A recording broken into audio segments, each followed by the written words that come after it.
hearts and full spectrum of human emotions here. That's how they do a Twitch and TikTok. We gotta be on it. Twitch streamers now. I think I got some thumbs down. Okay, well,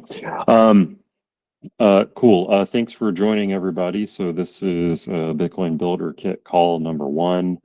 I'm Steven. I work at Voltage and contribute to Bitcoin open source when I can. This is our first kind of call discussing this kind of new Builder Kit initiative that I've been working on. And I first debuted this at the Bitcoin Design Week at Presidio Bitcoin a couple weeks ago. I don't think that the recording for that event is up, but I know we have a couple people here on the call who've seen my presentation, and either the one I did at Presidio or the one I did to our team at Voltage. So most folks are probably aware, but I'll just kind of give a summary. I've got some notes up on screen here. The basic kind of goal of this project is I'd really kind of define these overarching goals. Create a UI kit that helps Bitcoin product builders with their UX, with an emphasis on solo FOSS devs and small startups. And then also to create documentation and examples that inspire product builders and help coding agents build higher quality Bitcoin stuff.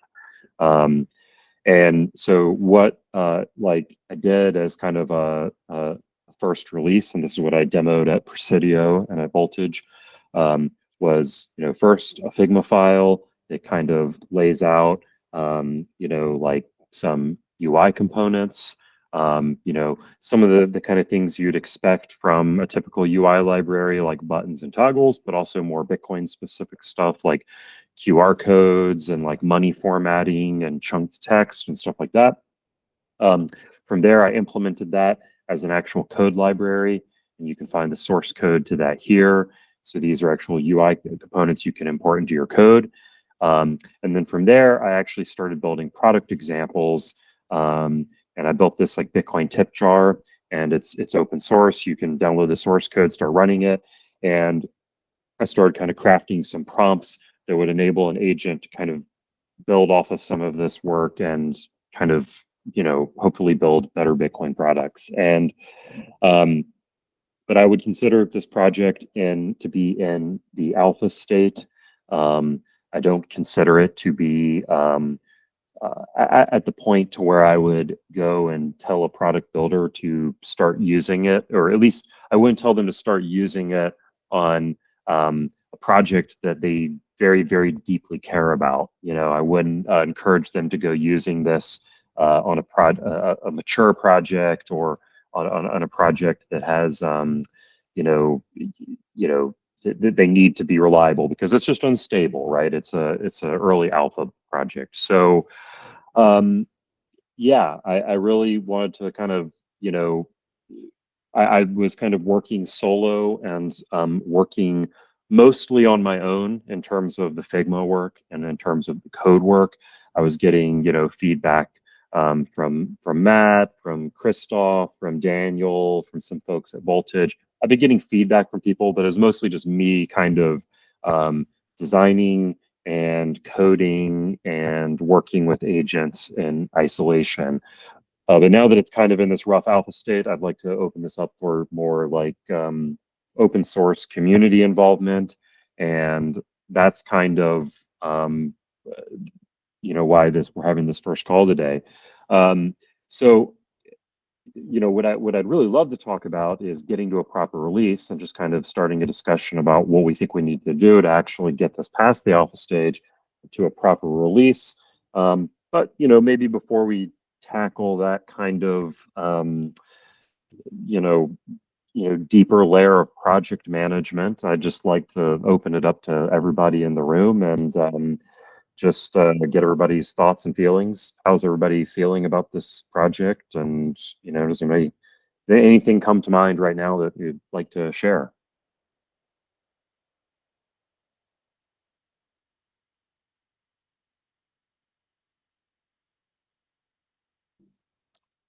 I think everybody knows this, but I just will reiterate my own excitement for the project. As a eminent vibe coder myself in the Bitcoin space, I love the idea of having more and better tools for Bitcoin builders out there. So I think it's a very timely project, and I'm excited about it. So Yo, can you guys hear me? Yes. yes.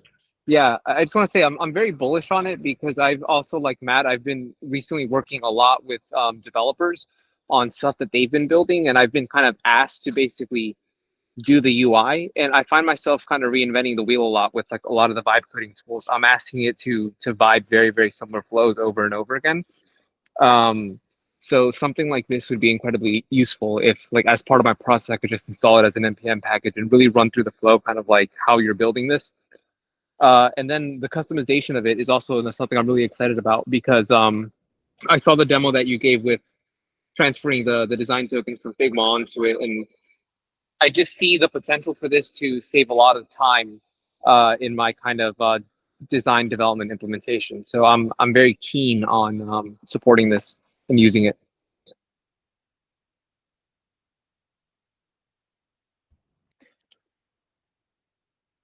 So I agree with what everyone else said. Like I found myself reinventing the wheel many times, which is why I'm really excited about this.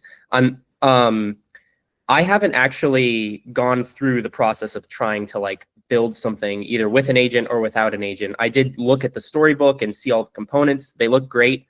So I'm curious, I guess without me having done too much of it myself, I don't know what the barriers to an alpha release would be. The only thing I would say from having perused the code a little bit is I have some opinions on developer experience stuff that I think can be improved. I don't think that's necessarily essential, but would be really helpful in eliminating tech debt going forward. Stephen, you know, I made a few issues about this on GitHub, but you know, just things like linting prettier, but these are like project maintenance type things. These aren't really, I am someone trying to, you know, consume the project in another app. So in terms of like what we would need for an alpha release, I don't know per se. I mean, I know you have examples in React, you have examples in Svelte.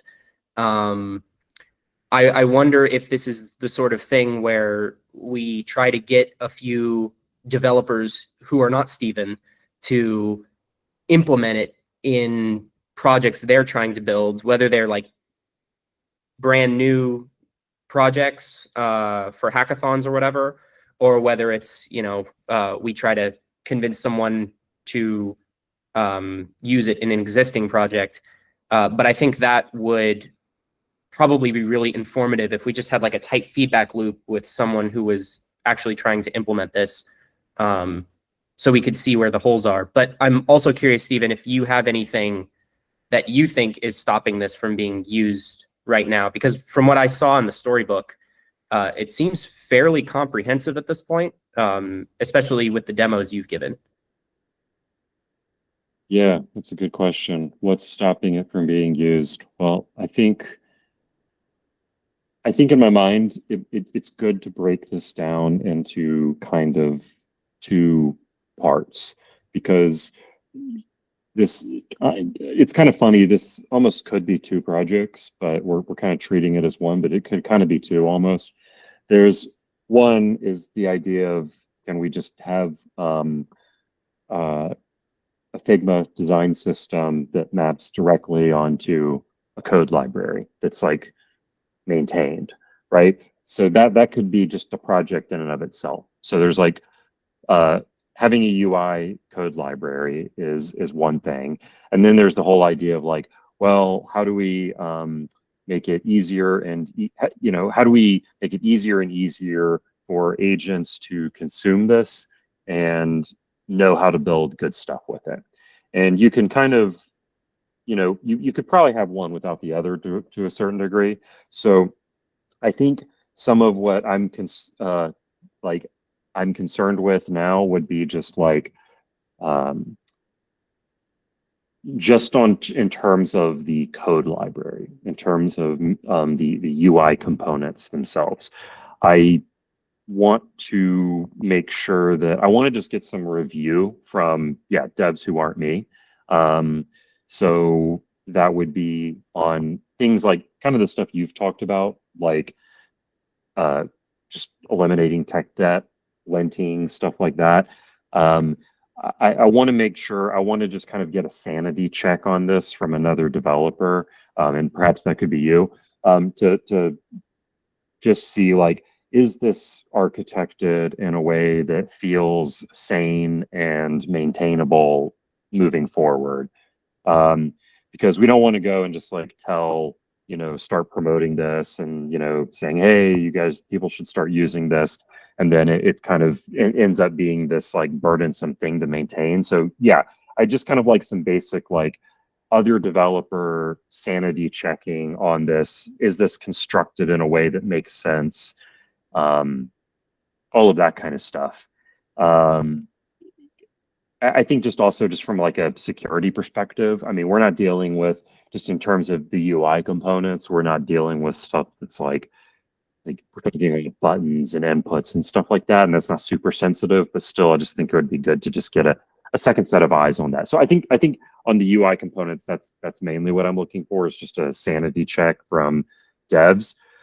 For DevX and maintenance, then I think there's something that you pointed to, is like gets devs who aren't me to actually start using this.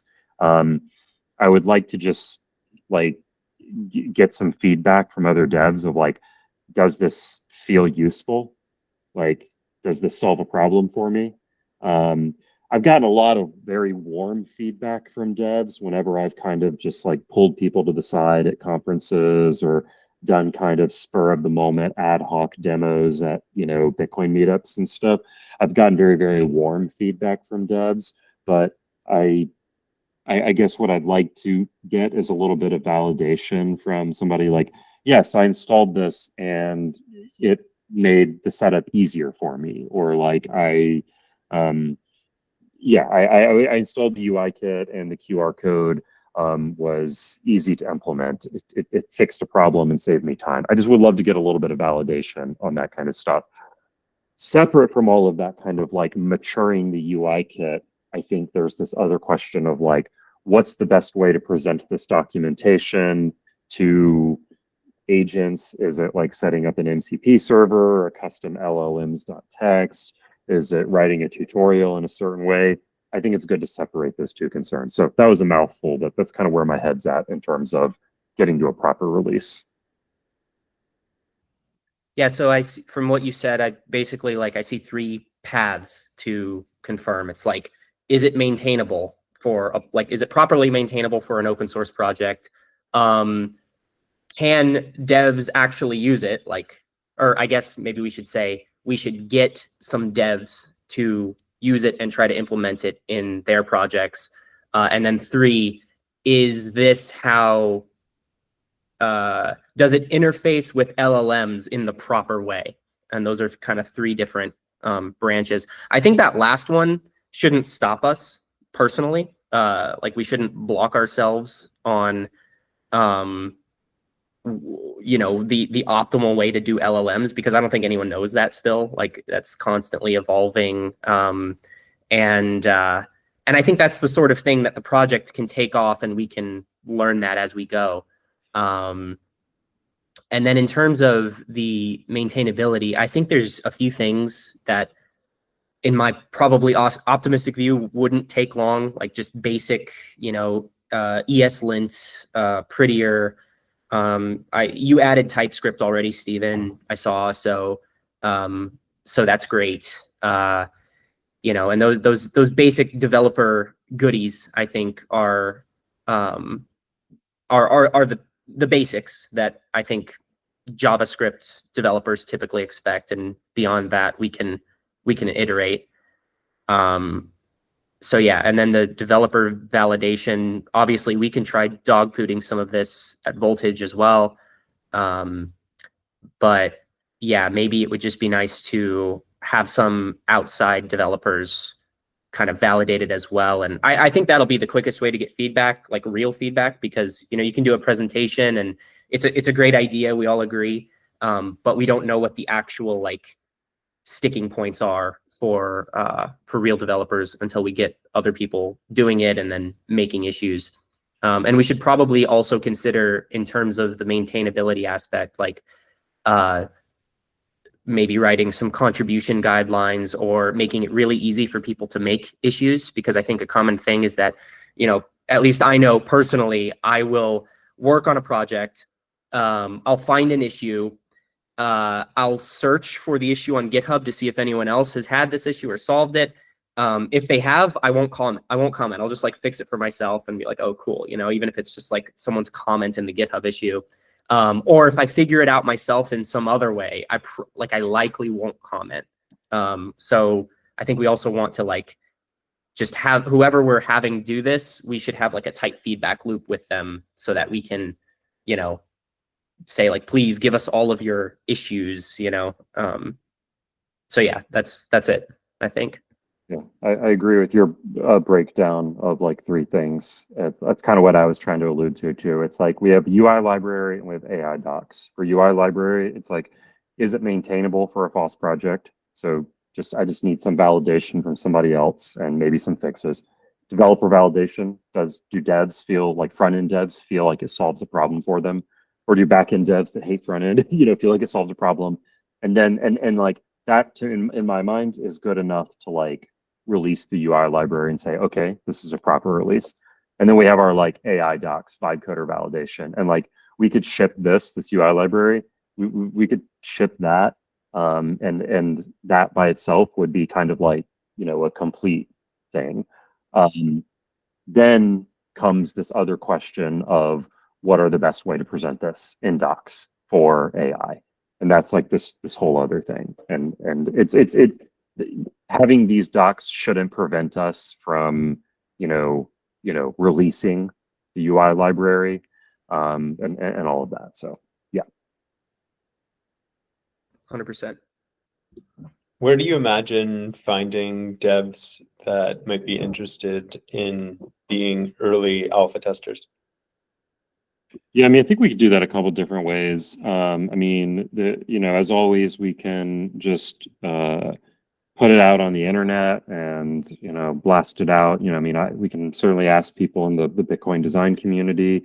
Certainly at ATL BitLab it's our Bitcoin Center in Atlanta. We certainly have a ton of people that are interested in application and product building and stuff like that. So, it could be that, perhaps I could, organize some kind of workshop or, events, or just, kind of talk to some of the talent there.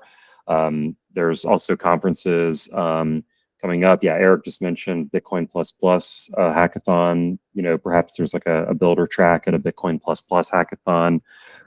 There's TabConf coming up in Atlanta. So maybe, maybe at that event or, just kind of as a satellite event or something like that, perhaps I could, organize some kind of get together, work sesh, testing sesh or something like that to try and get people working on it. So those are all the ideas that come to mind for me. Mm-hmm. Yeah, I like all of those ideas. I'm not sure if, it's separately in your agenda if we should talk about it now, but just in terms of the number of different components that you have exposed and giving kind of like enabling us, I think what we want is a sufficient number of components that allow a some kind of minimum threshold of richness of Bitcoin application to be built. And your tipping bot is an example, though I don't think it yet covers like the full gamut of minimum components. Like, for instance, It doesn't have a sending flow. Yeah, I agree. So we should talk that's about, also a good point. We should talk about what the minimum viable set of kind of UX flows that should be reflected in kind of standard components that we would need to launch publicly.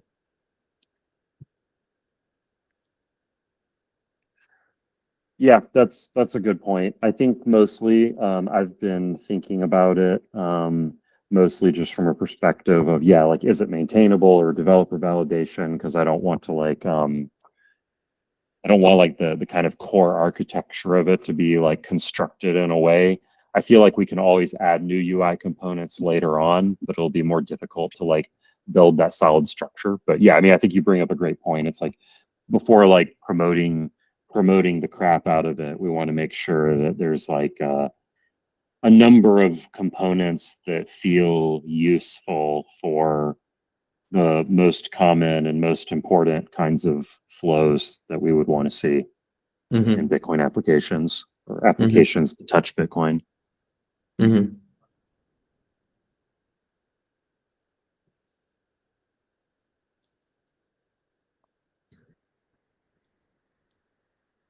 Well, let's talk about that. What would be what kind of flows would we consider for like a hey, this is version 1.0 of this product. What kind of flows would we want? I think like receiving is an obvious one, and we've got a couple of those. As you pointed out, a send flow would be another one. Of What course, about I'm kind of over. like wallet setup and backup?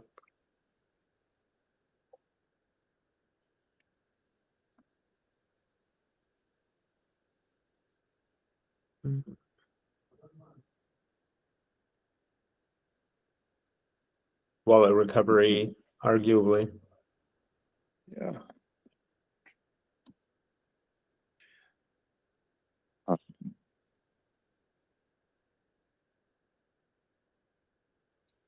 I think I've been thinking about this. Yeah, and definitely like for wallet builders, those are the most important things. Home screen for the balance transactions. Yeah, I think transaction history is very important. That's where I find a lot of chaos in wallets. People don't know, should I show the full transaction ID? Should I truncate the address? And I think that kind of tends to be like a mess. Just when I look at on-chain wallets, everyone does it a little bit differently. Some have better practices than others. But if we can maybe with our kind of design focus, really bring the best practices to transaction history, I think we can have a lot of impact there. And that's also where I find devs kind of get the most confused, just because there's a tendency to put everything, right? Yeah. Pre-image and like all this stuff for Lightning and Mm-hmm. Yeah, I know what you mean. those The like ones. huge table, with like too much information. And then, you go to like, very successful consumer, grade applications, and it'll just be like a shockingly minimal amount of information in the transactions list. Like not even a full timestamp, just today or something like that. It's And maybe yeah, presupposed in the sending flow, but we might want to have like error state handling. Yeah, yeah.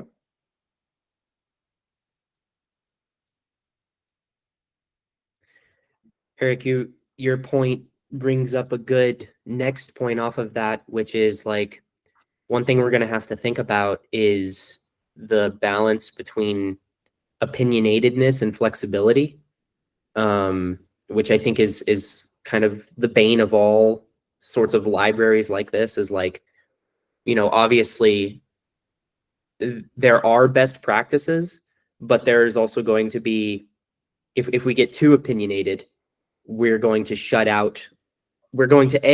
shut out a lot of developers, or B, do the same thing Bootstrap did to the internet, which is make every website look the same, right? So that's just something to consider. I don't know. I don't have an answer to that necessarily, but I just think that's something that we're going to have to consider. There's probably some issues where it's like, yeah, this is definitely what everyone should do, like a QR code that is, polling in the background that responds to some callback is like a universal thing probably. But with like a transaction list it's probably one of those things where people will, I imagine, want a good bit of flexibility, but maybe we just, in our examples with this, we just have like the basic defaults that we think people should use, but then they still have the flexibility to do whatever they want. Yeah, I think that's really true, and I think like that's kind of maybe for alpha we can start opinionated and be like, this is what we think, devs, when you build it, like, do you have a different opinion? And that's kind of, I think, where we uncover that. I would lean towards being more opinionated because as a dev, I find that they almost like to, a designer has thought about it first. And if they have a strong opinion that something is missing or this is maybe too abstracted away from what's useful, there's nothing stopping them, right, from just getting in there and modifying it. And that's stuff that hopefully we'll uncover with feedback when devs start using it. Yeah, exactly. I was just going to say that either modifying it directly or just asking for it to become modifiable, and we can do that. And Yeah. that. Yeah. And I'm so sorry, guys. and- I have to jump. We're planning the eCash hack day tomorrow, so we have some logistical stuff.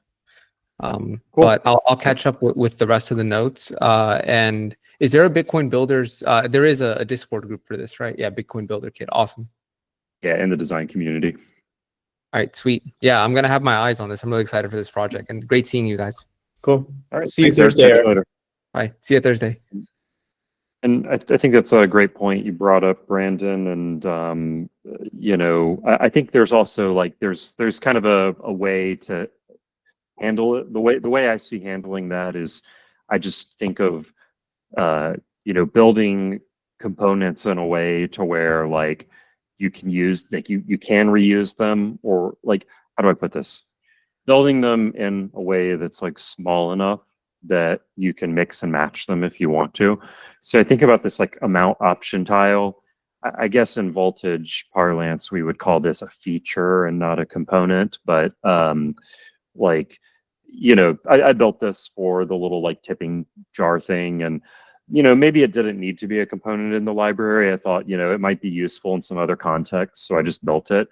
But, somebody might want to modify this, and this is actually composed of other components as well. So this is the Bitcoin value and then the money value component. And so if you wanted to, if you said like, well, I don't like the way that thing looks, you could take the Bitcoin value and the money value component and wrap it in a div and, kind of like rig up your other component as well. So I guess I was like, for like some of the more complicated components, I was kind of just envisioning it like that, is that like let's say you built like a transaction activity list thing, and it's like a table that shows you some simple details with like an amount of the transaction. Well, the amount would probably use this like component anyways. And so like if a dev really doesn't like that table and they want it customized in some way, then they can probably, take the subcomponents inside of that and, kind of customize it. So there'd still be the ability to kind of like mix and match things and rig it up the way you want to. But they have these kind of like preset, nice looking things like this that would be usable if it's useful. Yeah, I like that. And for what it's worth, I tend to agree with Eric and Matt about like, let's just do what we think is best and respond to feedback. I think decision paralysis, especially in the world we live in now, which is like best practices are not being used and are not really established, we would probably benefit more from taking a bit more of a bootstrap approach than like a Tailwind CSS approach, where it's just like these tiny micro components that people can use however they want, and then all the UIs are like just as scattered and difficult to use, and people, like every Bitcoin app just has a different way of doing things, and we're not united on it. I think that's the world we live in now, right? And so if the whole point of this is to kind of eliminate that, I guess, or help move us toward like a unified, everyone's not having to rebuild the wheel again, then I would support just having good defaults, I think.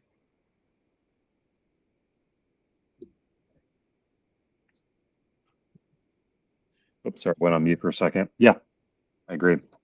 Well, maybe this has been a good discussion. Maybe we should talk a little bit about getting to this like kind of proper release and just like how we want to go about this. I think like one thing is just kind of maybe I should open up the GitHub repo. Like I said, there's like maybe we think about it like this. Okay, UI library. We have the kind of like, is it maintainable? We have these kind of different categories. Is it maintainable? Is it useful for devs? And then we have the like, does it have enough? Like in other words, this is kind of what Matt was speaking to about like, does it have the, enough, components to cover enough of, common and useful flows to where it's useful. So given that we have these kind of Steven, there's potentially a couple of other categories I just want to raise to see if they rise to the level of us, needing to answer these questions to launch. But like one I can think about also is given that we want to build something that allows other builders to build real apps, we've talked about kind of having real infrastructure that sits behind it. The opportunity for developers to make it easy for them to, for instance, plug into Voltage APIs.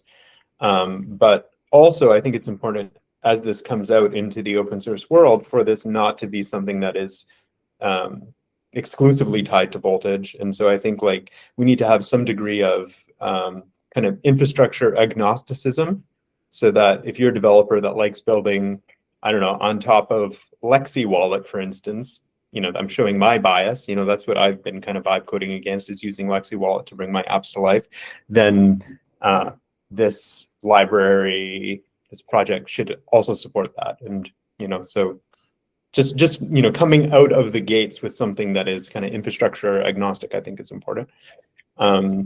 Then two other related questions, to ask and maybe answer is, to what degree do we need more than just web components coming out of the gates? There's also obviously like mobile native development is going to be, a question. A lot of developers are going to be wanting to develop on mobile native. Do we want to have an answer out of the gates, or do we just want to have web? So we should discuss that. And then finally, just talking about how this relates to the Bitcoin design guide, and if we want to, like, which kind of bidirectional links do we want to have for the project as this comes out into the world? Yeah, great questions. I can speak to some of that right now. So I think in terms of just like real infra and infra agnosticism, yes, I agree with that. I think though that like I kind of put that into like the category of like the AI docs side of this, because like nothing we really do in the UI library will really like tie to any kind of Bitcoin or Lightning or other layer infrastructure. It's all just like, whether we're talking mobile or web or whatever, it's all just like UI components. So like, I think anything we do on the UI library, yeah, there's nothing infrastructure wise baked in at the user interface level at the UI library. So we don't have anything to worry about there. That mainly becomes kind of like a concern on the like kind of docs side of this. In terms of like moving beyond just web components, I think my opinion is still like kind of as it was in kind of conversations we've had just one-on-one, that like I think that it really serves us well to just get the like web component version like mature first before we start fiddling too much with the native version, at least just in terms of like what I feel most comfortable working on, just because I think that and we're already there, where I feel like we're kind of like halfway or a little bit beyond there. Like when I kind of first started hacking on this project, it was like there was a lot of uncertainty about where this could go. Now I've built up a lot of UI components. I put them into a product example. We know that works. I think for me, the next step is like, kind of tackling the like, is it maintainable? Is it useful? Does it have enough of the kind of components we want? And I think that once we get there, it's like I think it'll be a far simpler task to be like, okay, now I want to convert this to React Native or Kotlin multi-platform or like whatever like native thing it is we want to support. So I'm still very much in support of the native experience of this. I just think that it would make sense to get the web component implementation to a like mature 1.0 or at least just close to 1.0 before we start like doing the native version. And then kind of in response to like how does it relate to the like Bitcoin design guide? I think that I do think it's kind of a separate project, just in terms of like, you could kind of have one without the other. You could have all kinds of AI docs and product examples without the design guide and vice versa. But, Christoph and I had chatted about like, just very briefly about like, wouldn't it be cool if like, for example, we're in the daily spending wallet of the Bitcoin design guide or one of the other pages, and then kind of like we could like link out to like, and if you want, a working code example of how this might be constructed, you can go here. Like there could always be like, maybe sections in the design guide that, link to code examples. I don't know if we would have code examples for every single thing in the Bitcoin design guide. There's a lot of stuff there that's very like, more just like kind of talking about the philosophy around building products and, talking to users and all that. But where it feels applicable and where it's relevant, it seems like there could be links to code and all that kind of stuff. So that's kind of my response there. Yeah, I think I agree with all that. Yeah. I see in the chat here, Christoph has mentioned that he built out a lot of components for the web prototype of the Bitcoin Core app. Maybe you could borrow a few things from there. Awesome, thanks. I'm going to take a copy of that and put that in the chat here.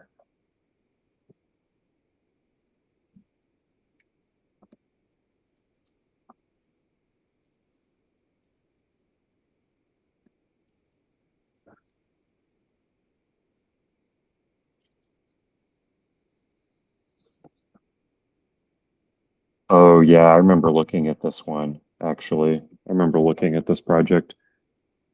Yeah, I mean, we have so many right here. It's like, why not, this might be worth like, kind of pulling some of this stuff in as it already exists.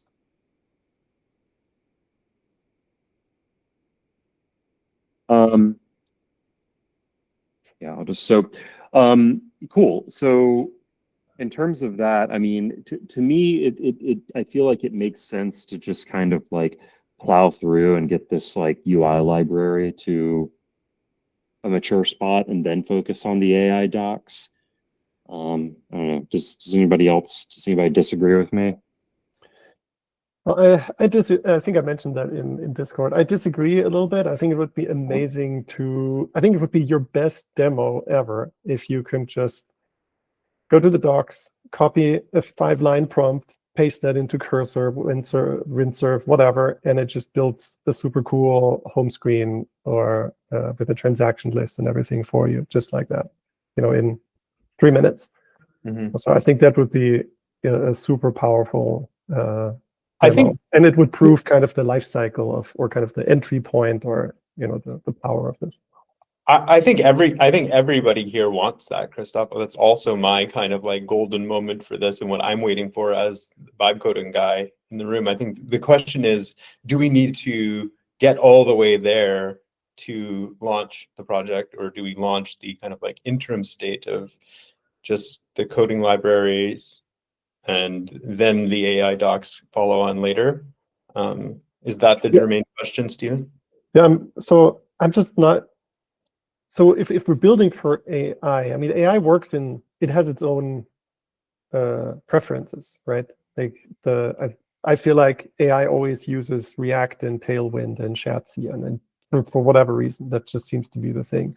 So if this project is set up to go with those natural tendencies, then it's an easier route to go to. So it might just be good, something to validate a little bit, before possibly going into a direction that goes against the flow or the grain of AI. But yeah, totally your call. Correct me if I'm wrong, Stephen, but are we potentially there already? I mean, that is that what your demo can already do? And the only reason I ask is because maybe the question is like, okay, we can already do the copy and paste the prompt and the tokens work and everything. It's just we're not sure if we're doing this in like the way that most vibe coders vibe code, and we need like feedback from other people. So is it that do the demos as Christoph described them already work, I guess, is an important question. I mean, I tried this 2 weeks ago when I was in San Francisco with Steven, and at least when I went into Replit and I sent it towards the docs, it rebuilt all the components itself, didn't reuse the code components. And I think there's lots of reasons why that may be, like this project is brand new and other things. But another reason that may be is that maybe, as Christoph points out, we're trying to flow too far up, like against the current. And if we were more embracing of ShadCN components, for instance, and we're extending them, would that be kind of like more amenable to the vibe coding agents, or at least the ones that I use? I'm not sure the answer to the question. It very well might be the case.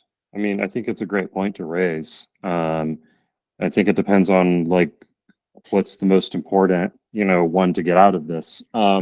Because in terms of it, just like they always want to use React and ShadCN, I think it depends on the tool you use. Like I think Replit definitely does, and also like Versal v0. And so like I'm pretty sure the ShadCN guy like works at Versal, and it's very, very tightly integrated with v0. So that's like the product decision with their agent. Like I'm sure under the hood they have a system context prompt that like tells it to like use these components. And I have suspicions that Replit also has pretty similar stuff built under the hood. Mm-hmm. And to be fair, like with Replit, like even before the Replit agent came out, they had, it was a collaborative code environment. Then they added Ghostwriter, which was kind of like an AI autocomplete. And then they added like chat with the AI, right? So you can use Replit for like Rust or any kind of code environment if you want to. But the Replit agent is a like very opinionated product. Mm-hmm. It's meant so that someone who doesn't really know a lot about coding or anything can pick it up for the first time. They could type it in and they'll just get like really good output the very first time they type something in. Mm-hmm. And I suspect that under the hood, they're like the context that they're passing into their agent tells it a lot of stuff to use. It's probably like, Replit can offer you this kind of database tools and use these kind of, UI components and all of that kind of stuff. And so, yeah, I think that's just because it's an opinionated product. It's designed to give the coder like this kind of feeling of like, oh, wow, it worked. And it does a lot of times. So I think, so having said that, it's like, I don't know, do we want, and that's kind of where I guess I'm a little like unsure of how to think about the future. I'm not trying to give a non-answer, but I personally love the idea of like something that's built out with web components more, just because I like the idea of like not being bound to React as a framework for people who don't want to use it. Like, for example, at Voltage, we don't use React internally. So I don't love the idea of like, just using React just because agents want to use it. Having said that, I mean, yeah, if we just want to like move the needle with if we just want to move the needle with like, say, like entry level coders, like, you know, like the Gen Alpha vibe coder kind of target group, maybe that's the thing. Maybe it's like just optimizing it for Replit, or something to that effect. And you know, I think I'm a cursor agent guy, so it might be that I don't spend enough time with Replit as a product, but um, it might be that there's things we can do to kind of like create the perfect Replit prompt to, you Right. know, do whatever. It might be Right. that we can craft that, and that it's very simple and easy to do. Um, so that's a possibility. It also might just be that like we also might hit a kind of limit to where like we can't really, because we don't really know what context is being provided under the hood. There might be an upper limit there, but you never know. I mean, the Replit seems like a pretty collaborative tech company, and it might totally be the case that, you know, if we have some tooling that we want to you know, provide, maybe we could reach out to them and, you know, hey, we'd like it, you know, to provide this tooling or this MCP server so that Replit can talk to Voltage better, or talk to Lexi better, or talk to whatever better. It might be the case that that's what it is, or you know, there might be things. Maybe we want to talk to Replit and just say like, can you expose it to some of the stuff in the design guide better? So that's totally an option and like a path worth exploring, I think. I think it's just more like an issue of priorities, because like I guess we're kind of hitting at in the discussion here is I really do kind of feel like there's kind of two parallel things here that you could kind of have one without the other, right? I personally just, this again started out of me kind of hacking on my spare time. I just wanted to build a beautiful UI kit. You could totally have a beautiful like implemented Bitcoin UI kit that, and without having any concern about whether the agents want to use it or not. You could also spend some time just trying to kind of optimize the docs for agents without, you know, making your own UI kit for it, right? So I don't know. I think it just depends on the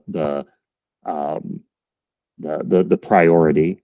But anyways, I personally, you know, think of this project as a very kind of future-oriented project, right? Like we should be, you know, to use my Canadian hockey metaphor, you know, skating to where the puck is going. And the puck is certainly going towards more and more AI agents doing the coding.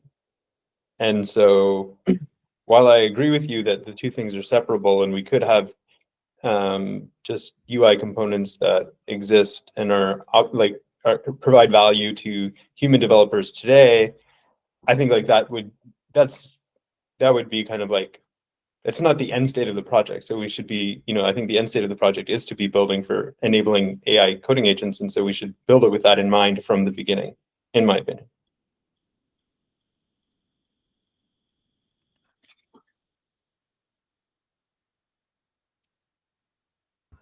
If I can push back just a little bit, I think with the AI agent stuff, you know, there were a lot of like proprietary companies that we were talking about here, or at least tools that aren't necessarily universally used in the AI world. Like I think you mentioned ShadCN. I haven't heard of that or used that yet. Maybe that's just because I'm a Svelte guy. We're talking about Replit, you know, all of those things. I think there are things in terms of like every maintainable JavaScript open source project has that we are currently missing. So I guess I would just say, like, in response to that, I think we have a lot of the impressiveness factor. Like, I think in terms of the AI stuff, nothing like this exists already in Bitcoin, at least as far as I know. So I think, I guess one point to make is that it might be smart to let feedback drive the development, because we don't necessarily know what everyone is going to be using. I could be wrong about that. Like we don't know what agents, we don't know what tools. And then on top of that, there are things that we're just going to have to do no matter what if we want this project to scale. Like I mentioned, excellent, prettier, whatever that I would just say, like, we know we're going to have to do those at some point. Whereas with the AI stuff, we might target a particular tool and then that tool is gone in 2 years. Yes, I mean, a way to address that concern would be to come to market with a set of kind of everything that we know, existing developers, the base foundation of all the coding components and libraries that we need. And then to come out, not with wide support for all coding agents, because that's kind of, I think, too large a scope. And again, as you point out, we don't quite know which one's going to be successful, but like come out with at least one or support for one or two, like, a Claude Code, vibe coding in Cursor. Like we know that is, that's not going to go away. Everyone does that. Yeah. That's, I would hazard also that like Replit isn't going away, like Lovable, like then there's a long tail of them. We don't necessarily need to support everything out of the gates, but like coming to market with like at least one of the popular ones and like this working for vibe coding in that one environment at least shows the way forward and forces us to think and build with that in mind. And then we can widen the scope of support of that over time in response to like developer, or in this case, vibe coder input and feedback. I think it will force us to build in a little bit of a different way if we are required to make all of this work for at least one type of AI coding agent. For sure. That makes sense to me. Do you agree with that, Stephen? Basically, that we should force ourselves to find a way to make it work with one coding agent. Yeah, like pick at least one out of the gates and have that be kind of something of a canonical example for us that shows the way forward. I think that would be good. I mean, yeah, it would be good to test it and make it work with one coding agent. Yeah. Of course, which one, well, we all have our opinions. But yes, I mean, certainly if it works with at least one of them, then, that helps to prove out the concept. If it works with at least one of them, then we've already got something no one else has, right? Yeah.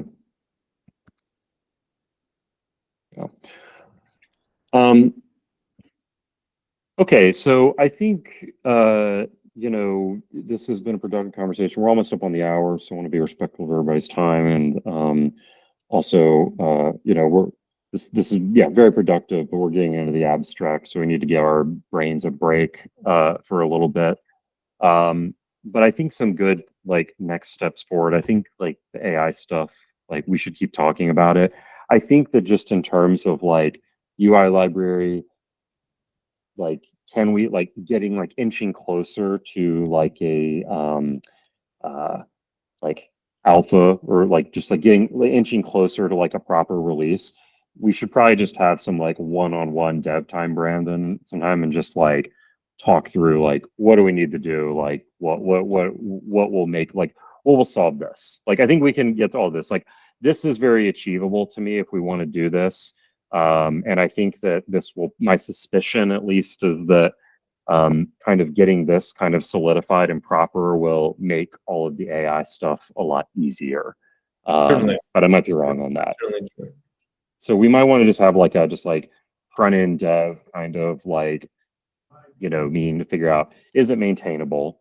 I'll put together some ideas for how can we get some feedback from devs and all of that, to see is this does this feel useful, all of that kind of stuff. And then I guess we can keep talking in the Discord about what kind of components we might want to add. Is it enough? All of that. Mm-hmm. Yeah. And just one broader question for you, Stephen. I know that you are on the Twitters. Yes, you're active. Yeah, I am. Yeah. And I am also active on X, and I feel just as a design community, I feel like we should be, as a design community, more active on X. Like we have our design Discord, which is great, for having productive conversation, moving ideas forward and whatnot. But I also feel like that leads to a little bit of insularity in the Bitcoin design community. And so many Bitcoiners and builders in general are not in our Discord. They're out there in the wider world, which we can approximate with X to some degree. And so we should be more vocal. And so personally, one of the things that I want to do in all the design work that I am undertaking in the Bitcoin design community is to talk about it and invite and promote and create discussion on X. And so I would encourage us to just be pretty active on X about talking about this project, asking questions, engaging people, and not just stay limited to our little Discord. Like we can, I guess in my mind, my model is like Discord for getting work done and X for, trying to pull people in and idea exploration. Yeah, no, you're right. It's definitely good to get this out there, and that's the way to get feedback from people outside your bubble. I think in terms of the I think for me, what I struggle with is just not wanting to break my flow state with getting on social media. And so that's where my personal challenge lies with pushing work out in that manner. But yeah, I mean, it's a good thing to do. Yeah, and we can talk more about it, but I'm happy to do some of that social media, provocation discussion.